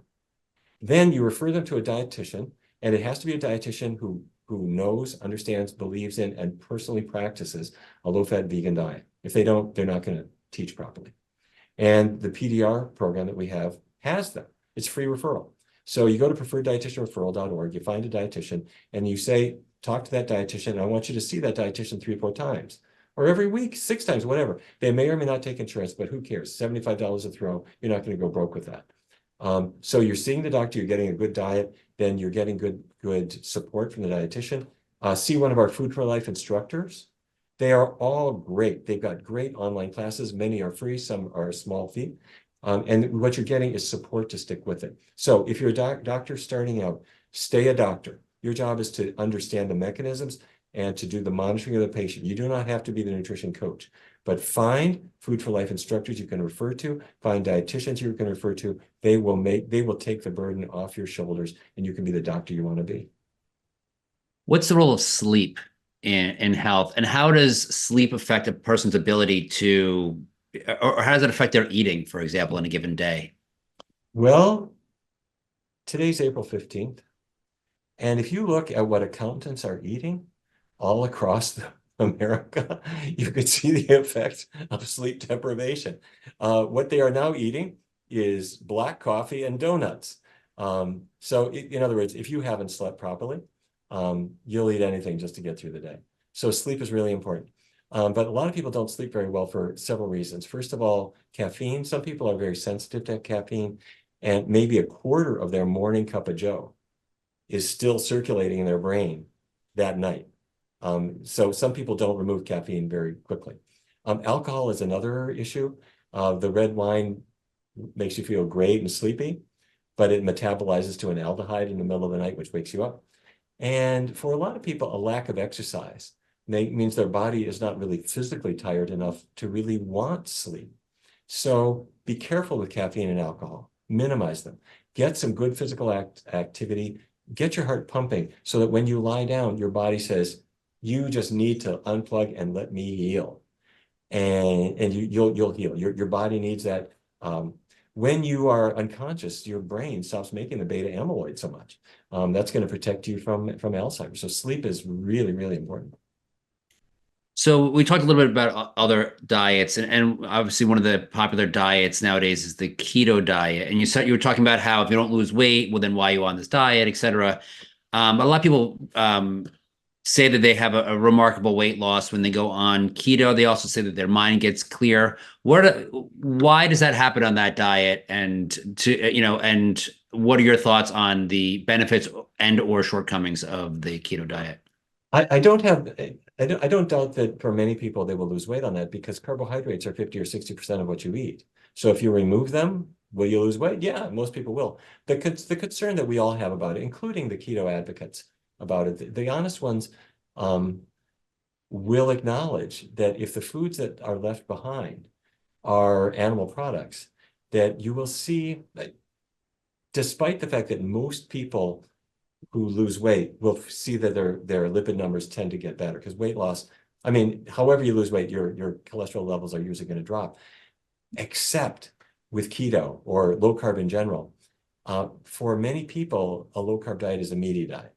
And for about 1 in 3, even with weight loss, their LDLs, their bad cholesterol levels go up. And sometimes they go up really to a frightening degree. And you see an increased risk of cardiovascular disease that has us really worried. Beyond that, the risk is you're eating foods that are the very foods known to be associated with cancer risk over the long term. They're also the foods that are associated with Alzheimer's over the long term. So that's, I mean, plus the fact that your environmental friends and your friends who have a heart for animals are going to think you're kind of going the wrong direction as well. So I mean, there's every reason to not do that kind of diet. What are your thoughts on time restricted eating and water fasting? Time restricted eating, I mean, there was a time when we didn't have light bulbs, and whatever restaurants we had back in those prehistoric eras had to close at sundown. So we didn't eat, at night. And so I think that's sort of a good pattern to emulate rather than eating until we turn off the TV at 1:30 in the morning. So that's good. I do have one caution though. When people go on, say, an intermittent fast of 5 days of regular eating and 2 days of more restricted eating, something like that, I think that's okay. For many people, they think it's fine and they do well with it. But if you discover that you're sort of anticipating the 2 days off by overeating on Thursday before the fast on Friday, or that you rebound after the 2 days are over, that's not so good.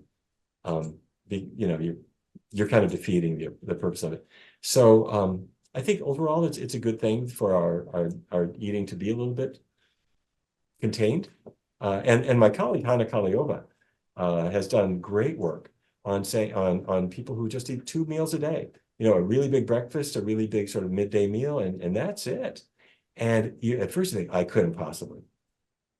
Give it a try. For many people, it just transforms their life. So if you want to try that, I would not discourage you at all.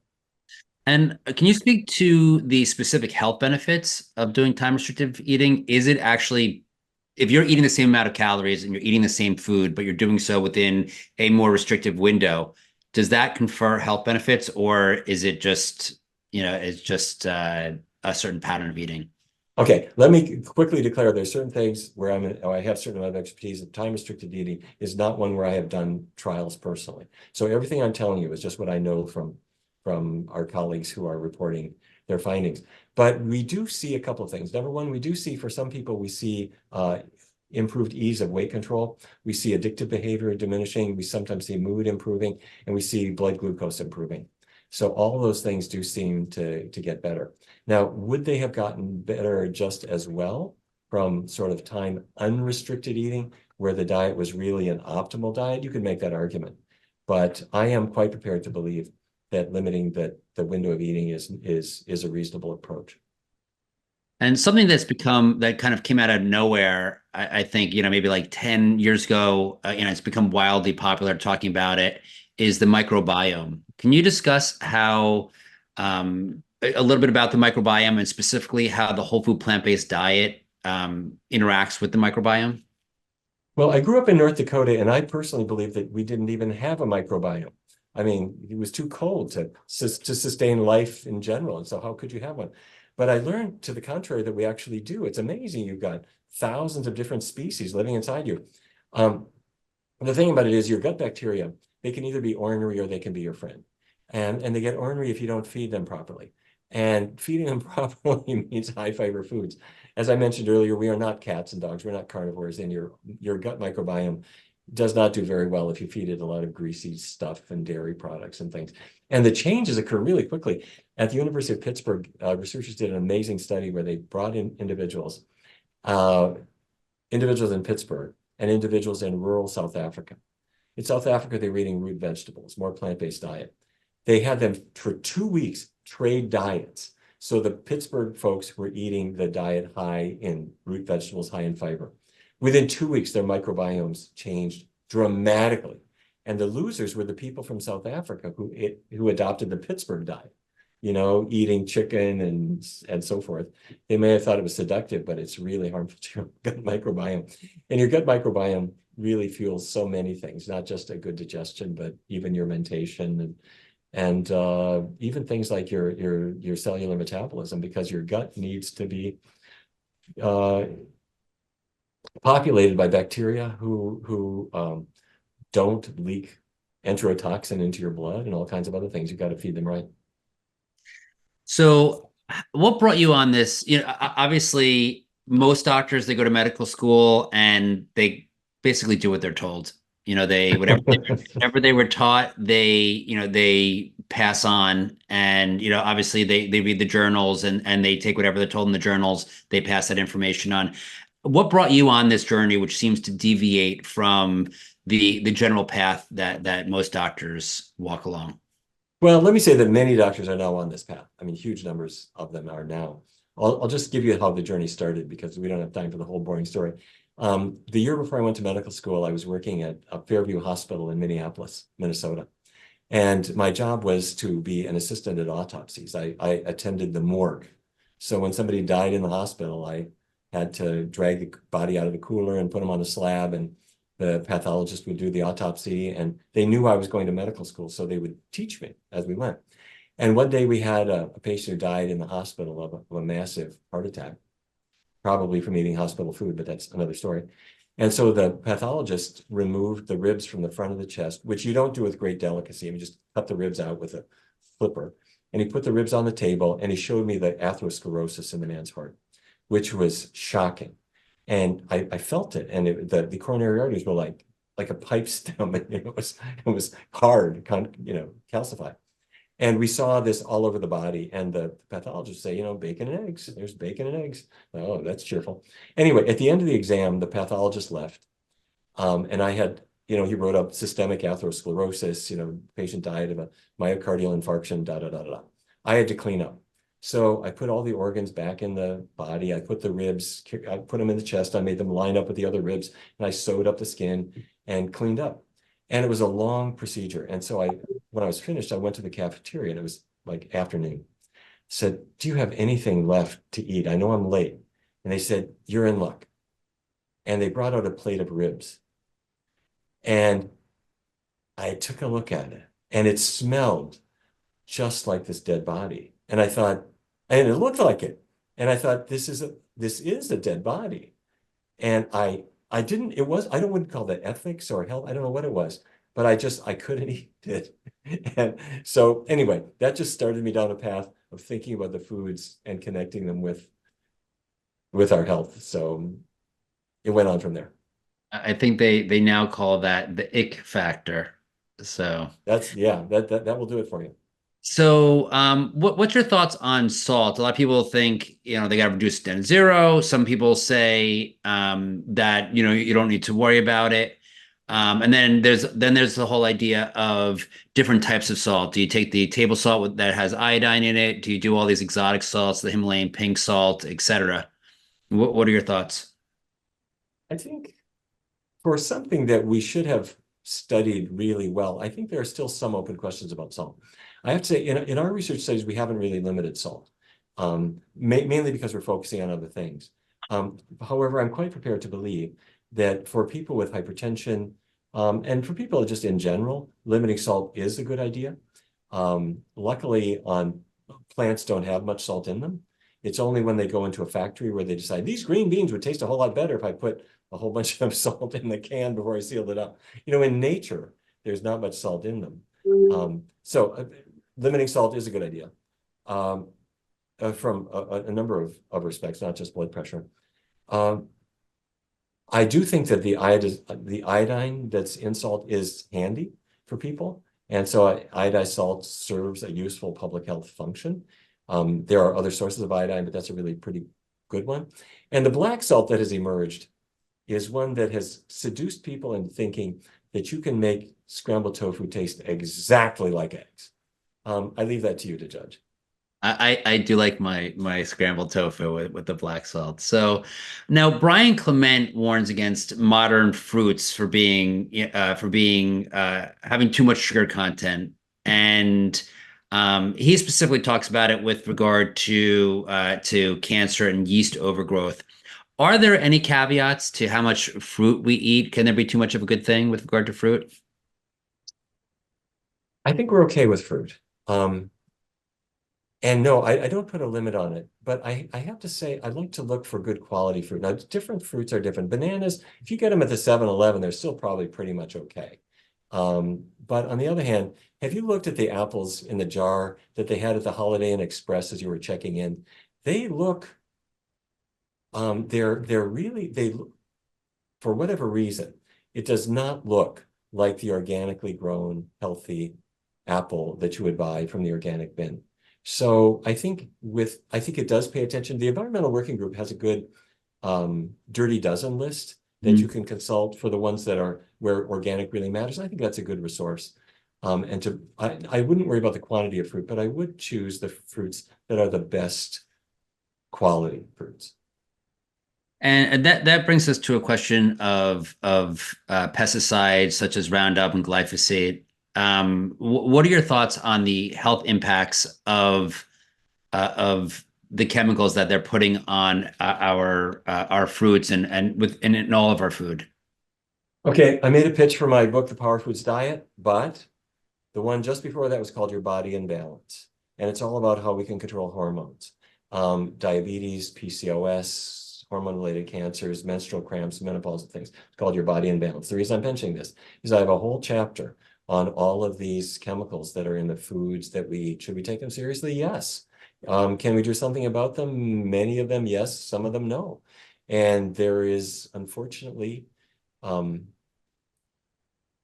divisions in this country between people who live in an area where they're able to control the chemical exposures they have and others who have less control over their environment.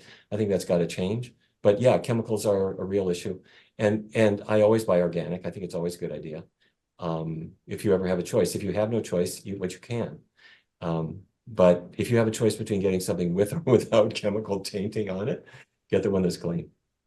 So you brought up your book, Your Body in Balance. Could you discuss the relationship between diet and hormonal health and fertility as you outlined in the book? Yeah, fertility is strongly influenced by diet, and there are many, many issues with it. But just to make it really quick and simple, we've already talked about insulin, and you can control insulin's action quite readily. And I've written about this extensively. So this is true for people with diabetes, also true for other people with PCOS as well. If you have polycystic ovaries and that's affecting your fertility, you'll read about that chapter in Your Body in Balance. But a low-fat plant-based diet is the greatest thing for you because it knocks out that insulin resistance that's causing your system to get worse. This is a great reason to not consume dairy. And it's not just the dairy fat, the dairy sugar, lactose, upon digestion, releases galactose, which appears to be toxic to the ovaries. And the fall off in fertility that we see in Western countries, where a woman is pretty fertile when she's in her early 20s. By her late 20s, it's starting to decline. By her late 30s, it's declining. By early 40s, it declines really rapidly. You don't see that same decline in countries that don't expose themselves to galactose so much. I'm talking about countries where dairy is not their thing.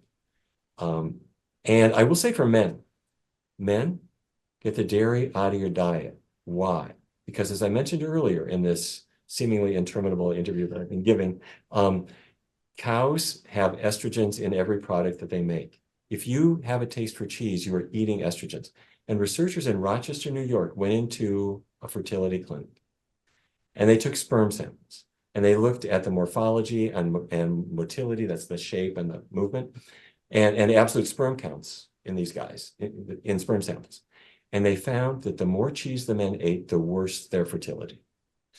Bingo. You're eating estrogen from the cow. Your fertility is not so hot, of course. Yes, hormonal function is affected, and not just in the ways that we've described. In Your Body in Balance, we talk about all the hormonal issues, including thyroid conditions and so forth. So please do learn about it and share what you've learned with other people, because people really suffer from these problems. Thanks. And what kind of pushback do you get from your colleagues when, who are more traditional, when you introduce the idea of nutrition as a healing modality? Provided we have really good evidence, I think we get great acceptance. I mean, I do what we call hospital grand rounds all the time, where I'll go and I'll talk to a cardiology group and or OBGYN group. The key is, doctors are skeptics, and they are right to be skeptics. They want to be shown the truth. So you have to walk them through it. You have to show what the limitations may be. There may still be problems that aren't corrected by food. That can be. And we also have to recognize that doctors are people. And so if you're threatening their own favorite addictions, people have a natural pushback there too. But in that case, we just work with it and be a little bit patient. So we have about a minute left. You talked about how more doctors were getting on board with this idea. What gives you hope for the future with regard to this work? Every year when we do the International Conference on Nutrition and Medicine, this year it's August 15th, we get together and it's 8:30 or 9 o'clock when we start. And I look out over the group and it's the most massive number of doctors you have ever seen who all came. And first of all, they had a vegan breakfast and they loved it. They're here to learn. And when we started this work in the Physicians Committee back in 1985, I think I knew a couple of doctors who were interested in it. It has changed dramatically. When you go into a grocery store, look at the dairy case. It used to have dairy in it. Now it's got almond milk, oat milk, hemp milk, rice milk, soy milk, everything. It's taking over. Look at all the products out there. Everybody knows that this is a good way to go now. I like to go to a plant-based diet. The question is, well, do I really have to? Do I have to go all the way there? Is there some other way I can do it? We are making massive progress. And my job now, my current thing, the whole reason I'm doing the Power Foods diet, the reason I released this book is to say, not only is it good for you and the right thing to do, but it's just killer delicious. So let's have fun with it. Great. Well, thank you very much for all that you do. I look forward to reading your book. I actually bought it not even for the nutritional information, but actually because the recipes looked really good, to be honest with you. So thank you for that. If we can unmute the audience. So grateful for you, Dr. Barnard. Thank you, Dr. Barnard. Thank you. Thank you.